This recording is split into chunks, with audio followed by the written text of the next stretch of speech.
everyone, welcome back to Ignite Healthcare Marketing Podcast. My name is Leone. I'm the SVP of Healthcare Marketing. I have with us again today Rich Briddock, who is our VP of Strategy and Analytics. So today we're going to be talking about a topic that, Rich, I think dates back to, 5 or 6 years ago when we were working on clients together.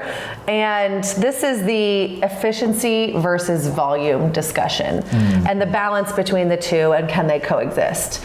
Yeah. And so what's really interesting is we have conversations with clients all the time, and they tend to flip-flop between these two things or want them both, which is, I need to reduce my cost per acquisition, but I also need more patients. How do I accomplish that? And I want to really talk about maybe the dangers of going too far down one path or the other, and then we can kind of talk about what a nice balance might look like. So let's talk about only focusing on efficiency first. That tends to be probably the number one thing we get asked. When I get a phone call in sales, it's, I want to get a better cost per patient acquisition. So in that case, really what we're doing is we're focused only on efficiency, and I want to talk about some of the dangers of doing that.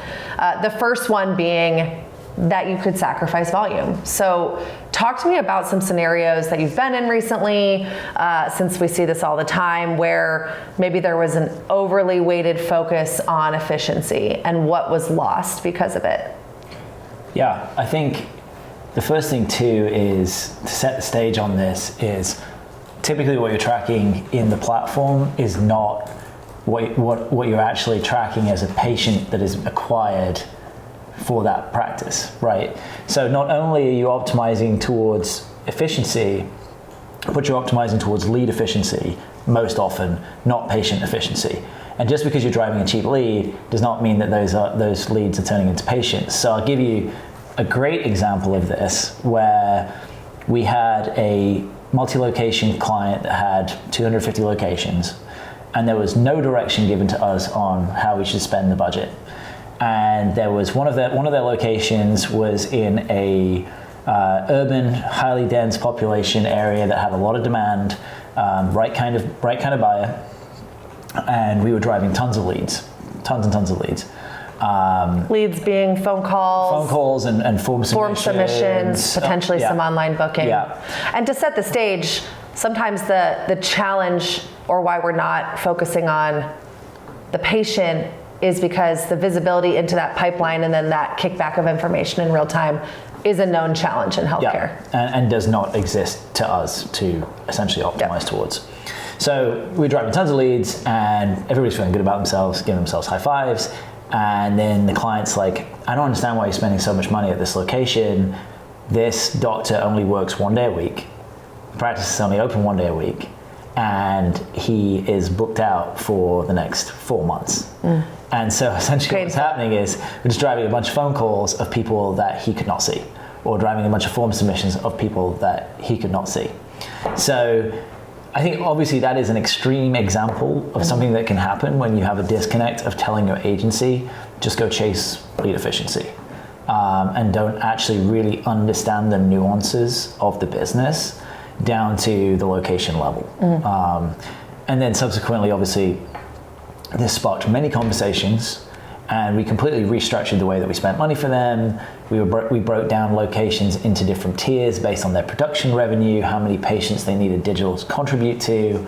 So it's a game changer when you can share that kind of business information with your agency and help them to understand the actual business objectives that you're trying to meet from a patient acquisition point of view, rather than just, hey, go find me the cheapest lead online, which is often completely different. In terms of that objective. Yeah, I mean, sometimes the cheapest lead, the highest or the most efficient front end CPA that you could have on your report and feel really good about yourself translates into lower quality. It may be on the terms that, their head terms, there's a ton of volume, but the intent is really low. We also oftentimes get, and I think maybe this is something else you could kind of walk us through, this. If efficiency is my number one, and there are no considerations around volume, right? That's not discussed. You don't, share with your media manager what you actually need in terms of production in order to keep your doors open and be healthy. you may end up whittling it down to just a small subset of spend, campaigns, keywords, whatever it may be, that can accomplish that. So it's going to look really good, but you're then going to be saying, why am I sitting with open capacity 4 out of my 5 days a week? Yeah. Yeah, I mean, I think you can end up really sort of choking down the spend on a lot of campaigns by trying to be overly efficient or setting a unattainable efficiency goal that you're trying to hit across all campaigns rather than just having a blended cost per acquisition goal. I think you also need to think, and probably a lot of healthcare professionals do, but you need to help your agencies think this way, is chasing patients in certain markets is going to be more expensive. And so you need to dedicate more marketing budget in those more competitive markets to get those patients to meet those production goals and to meet your daily capacity numbers. And you can't expect to have the same efficiencies across all locations because the efficiencies are wildly different. And so I think that's all got to be taken into the equation, if it can be. Certain locations, I know we work with clients that have set budgets because it might be some kind of, multi-brand franchise situation whereby, the doctor is contributing to the budget and we can only spend what the doctor or the hospital is willing to contribute. But I think for most of the situations where you have an MSO or a DSO, having the flexibility to have different efficiency goals by market based on not just how expensive it is to acquire that patient, but also on the flip side, right? Like some patients are worth more. So if I'm in, maybe a patient in Miami is worth twice what a patient in Atlanta is worth for whatever reason, whatever dynamic you have in that business. So that should also be taken into the cost per acquisition equation because you're going to pay more, but they're worth twice as much. So it's fine. The numbers still make sense. Yeah, I mean, that drive to efficiency, when I joked that we've been dealing with this for the past 6 years, kind of one of the first instances we came across this dynamic of efficiency versus volume was in a business where the efficiency was paramount, at least in the early stages of the relationship. And so you may have a very simple entry point service like a teeth cleaning, and then you also have a number of service lines like orthodontics, surgeries where that patient is worth significantly more, but that front end CPA being all that matters means you end up turning off all those other campaigns where it's going to cost you 3 times to acquire the patient, but your value is 10x. Yeah. So it's really important, I think, too, when you talk about focusing on efficiency, if that is the way you're going to go, that there are still nuances into what that efficiency means for different areas of your business. Yeah, and I think the other thing too is look at efficiency in totality. So have a holistic view of efficiency. There are some channels out there that are not efficient, but they drive upper funnel engagement, which then translates to downstream conversions. So things like paid social might not be as efficient as paid search, and obviously SEO is likely to be by far and away your most efficient channel. But you can offset the costs of social to drive more awareness at the top of the funnel, more engagement in the middle of the funnel that will eventually lead to increasing patient volume by how efficient SEO is, how efficient paid search is. So once you start looking at channel level efficiencies, that's where I think you can start getting to that situation that you were talking about, which is like, I'm looking at this in isolation, it's not very efficient, so I'm just going to pull back. I'm not going to spend, I'm not going to invest in it anymore. Whereas generally the better approach is to say, what is my holistic CPA? And is that looking good? Yes. Okay. I can afford to have a pretty high cost per acquisition on social because I'm so efficient in other places, and I know it's the first touch point for a lot of the patient journey. Yep. So let's think about the flip side of this dynamic now, and we get asked this a lot too. I need 100 patients a day, right? And there really are no parameters around efficiency. And I think that direction in isolation can also be quite dangerous when you start to think about a company making the money that it needs to keep its doors open, pay its employees and its providers, maintain its facilities. So give us some examples where maybe that's the heavier weighted element of the equation and maybe things have gone wrong. Yeah, I mean, I think the biggest danger when you push for volume is, especially if you're starting from a position where maybe you are quite efficient, and then the directive changes, or the directive changes for a subset of locations, not across the whole system. The biggest danger is you push so hard for volume that you can get into a situation whereby you may be spending 3 times as much, but you're driving the same number of leads. Or the same way past diminishing return. Yeah, you're way past diminishing return, and actually the net incremental volume that you're capturing is so minimal for the investment that you're making that you should have really just not done it at all. So I think the biggest thing to be mindful of, again, is understanding what a patient is worth, understanding if they're willing to be at a negative ROI, but for how long.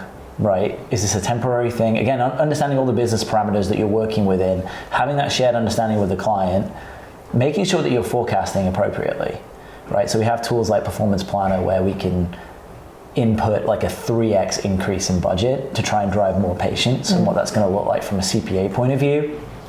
Give that forecast to the client to sign off on beforehand. This is obviously, I'm giving you a very agency-centric view of the world. But even if you were working on this internally and you had to go to your C-suite, having those numbers is important. And then you have a shared expectation of what's going to happen when you spend that money. And then you use that forecast, if that's accepted by everybody as being, valid and a good go-ahead plan, use that forecast to actually then see what is happening in actuality to make sure that you are meeting or close to meeting that forecast, and the things that you think were going to happen are happening, right?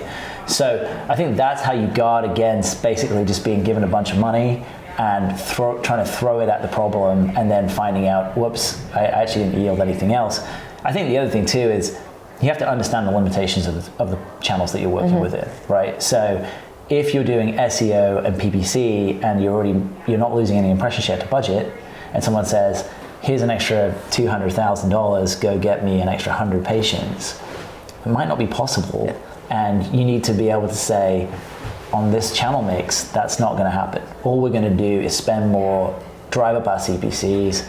SEO might get a little bit more traffic, but not a whole lot more. It's going to take ages. And so we need to be on Performance Max, or we need to be on display, or we need to be on paid social, we need to do this connected TV thing.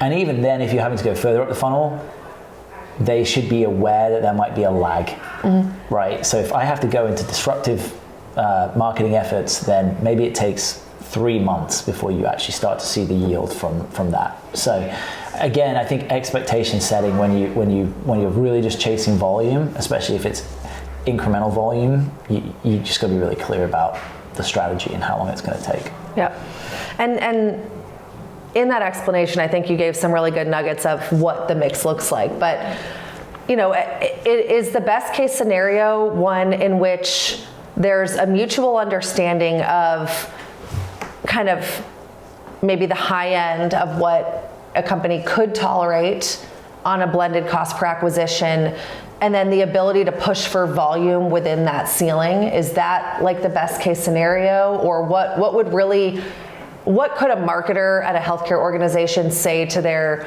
in-house team, their marketing team, that would really fire them up to do the best of both worlds? I think the best case scenario is to understand the patient acquisition objectives by each major segment of the business, right? So if that's a service line, if that's a location, if it's a market, whatever that segmentation might be, if it's a tier where you have like high production locations in tier 1, medium in tier 2, low in tier 3, whatever that segmentation is, understanding the goals of each segment and then setting the appropriate acquisition costs and volume for each segment and the budget required to achieve those things, that is the best case that we have seen, right? So it's like, I know in South Florida, I need to get 1,000 patients. I know that a patient is going to cost pretty reasonably $20. So therefore I know I need, $20,000 budget every month to go chase that, right?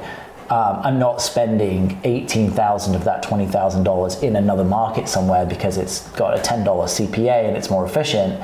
I know that I have to reserve this budget for achieving this objective in that market of South Florida. So that's what I'm going to do. But you have to have that communication between the people pulling the levers in the platform and the people looking at the patient numbers coming in for those different sections of the business. Yep.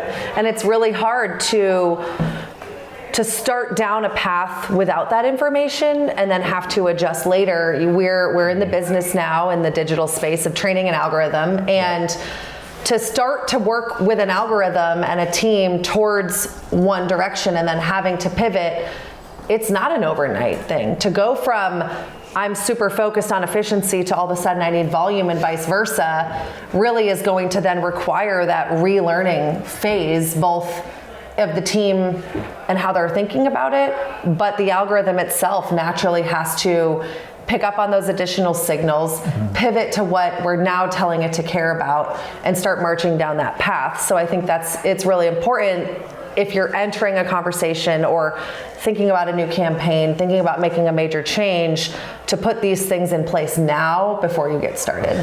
Yeah, and the chances are that your campaign structure won't be right either. If you don't know what the different segmentation should be for the business, the chances are the way that you've set up your account is completely wrong. And then, once you understand that down the road, you then have to completely restructure your account. Everything's going back into the learning phase. You're going to have a massive dip in performance. So, yeah, you're totally right. Get the information up front as you start to embark on this patient acquisition program.